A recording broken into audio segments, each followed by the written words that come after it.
Hello, this is Chris Coffey, Instructional Technology Coach for Bamberg School District 1. As a part of Microsoft Word 2010 Features to Improve Student Writing video series, I'm going to be showing you today how to work with comments. This is going to be pretty easy, so we're going to get right into it.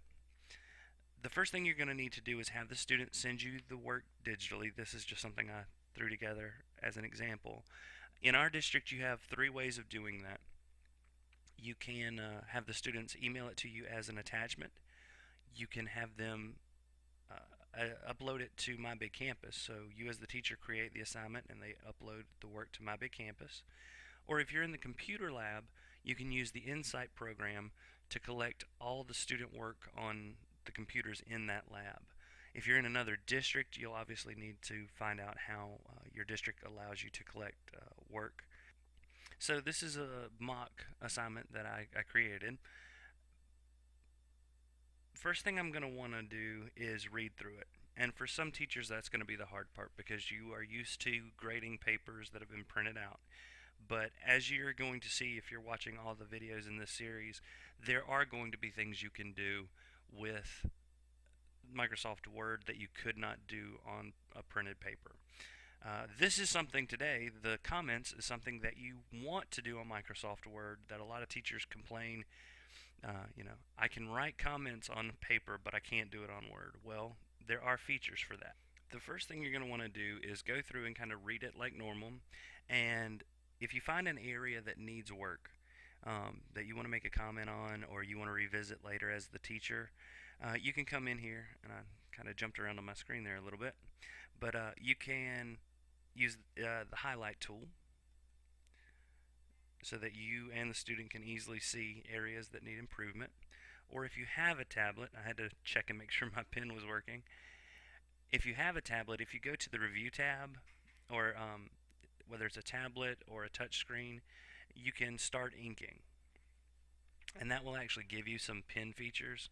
I don't use this very often, so my handwriting's not great, but you can go in and you can circle things, you can underline things, you can write notes, so whatever works for you. Now, I do want to show you something. In the final markup, notice the ink goes away, but the highlight does not. So if you do use the highlighter tool, just make sure that you are either taking it off afterwards. So after I've made my comments, I would just come in here and say no color, or I would get the students to take it off while they're making their revisions. So I'm just going to undo everything I've done, and I've read it through, I've made my notes, and I'm coming in and I'm ready for my comments now. So for example, the title should be capitalized. Well, I can highlight that sentence. You can do single words, you can do whole paragraphs, whatever you want to make a comment about. You highlight it, you go to the review tab, and then you're going to click new comment. And the little comment bubble pops up, and I'm going to write titles should be all caps. Alright, so title should be all caps. There's my notes, and notice it's out of the way. So unlike using the pen or highlighter, there is a very faint highlight to it, but it's not nearly as intrusive as using the highlighter tool or the ink tool. So even if you have those capabilities of like ink, you may choose to do this instead. So you're going to go through and you're going to make all your comments, and I'm going to show you a way if you have comments that are reoccurring, that you can quickly add those into the comment section. But let's say I'm the student and I've got my work back with all the comments and everything, and I want to respond to you. Well, one way I can do that, all I have to do is I can click on your comment, and as the student I'll click new comment, and again it's in the review tab, and now I have a response. So if I had a question, I could type it in here. I could say, are you sure? Are you sure? Are you sure? There we go. And I can add a question or a comment myself, and this is really useful because you can keep a running record of or who you've talked to, especially if it's a group and they're collaborating. The students can make comments to each other, but if I'm a student and I have a question for you, then I can put it right here with the comments. And within these brackets, this is talking about Chris Coffee. The CC is Chris Coffee, and it pops up if you hover over it. Because I'm doing both the comment and the response, it also says Chris Coffee. But if your students have set up their properties correctly, and that's going to be on another video, but if they've set up their properties correctly, then it would have their initials. You could hover over it, see their name, so you know who's making the comments, and you've got a record of that, which is really nice. But let's say you want to do something, you're not so concerned about who's writing what in the collaboration side, and you want to be able to enter the same comments over and over. So as you can see, I've just added a sentence. I go to the park with him and played fetch. Well, that's subject verb agreement, and for especially beginning writers, that's something you're going to see quite frequently. So you may have 100, 150 students when you're grading papers that you're going to have to write that comment on. You don't want to have to type that out over and over.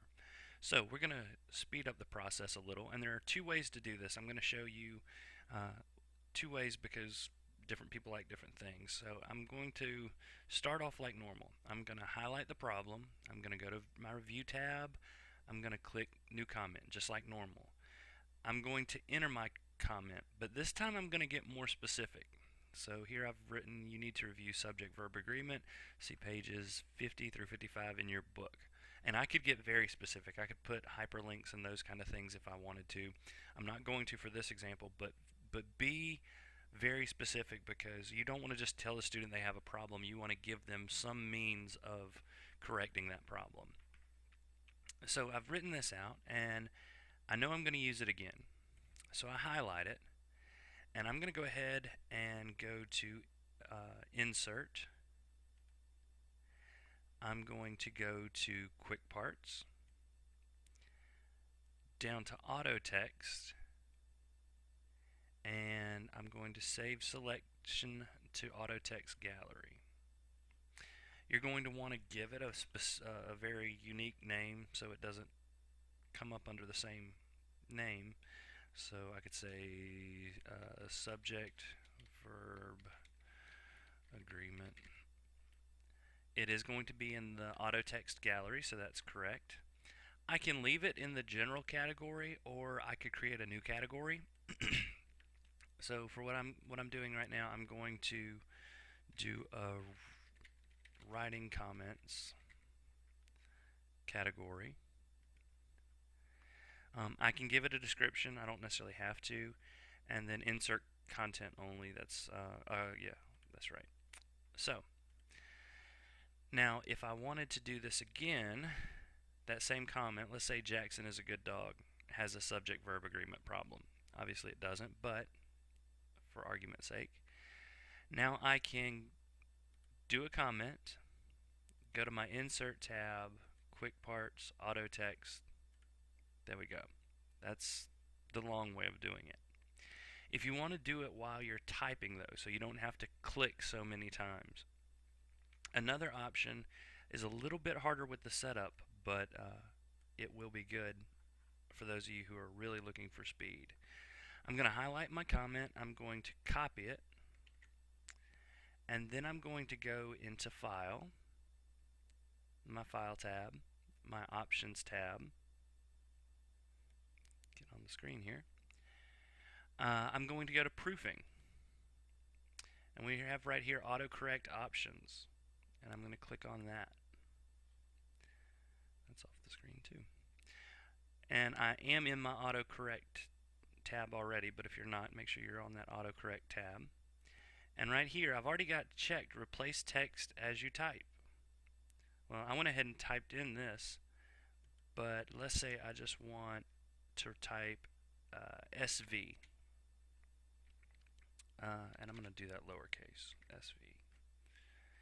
And I'm going to add it. So now if ever I type SV, it's going to come up. Now you want to be careful how you do this. You don't want to put something as simple as the word subject, because as a teacher you're going to write the word subject a lot, and you don't want the computer suggesting to type a long comment every time you write the word subject. Not No words that I can think of come up when I think of SV, so I'm not going to be typing that very frequently. So for me, this should work really well. And then I'm going to click OK, OK. And then I'm going to find another sentence that I want to make a comment. And again, assume these have subject verb agreements. They don't. Make sure I'm in the review tab, click new comment, and then all I need to do is type SV, and I can hit the space bar, and it will fill it in for me. I would really suggest that you take time as you're grading the first few papers and come up with very specific comments on, cross-referencing the book, giving websites, those kind of things. Even instructions, you could, have a whole paragraph in your comment section, which is not practical when you do it by writing it out by hand. So this really is a useful tool. I hope you will use it. If you have any questions or comments, please feel free to email me at ccoffee@bamberg1.net.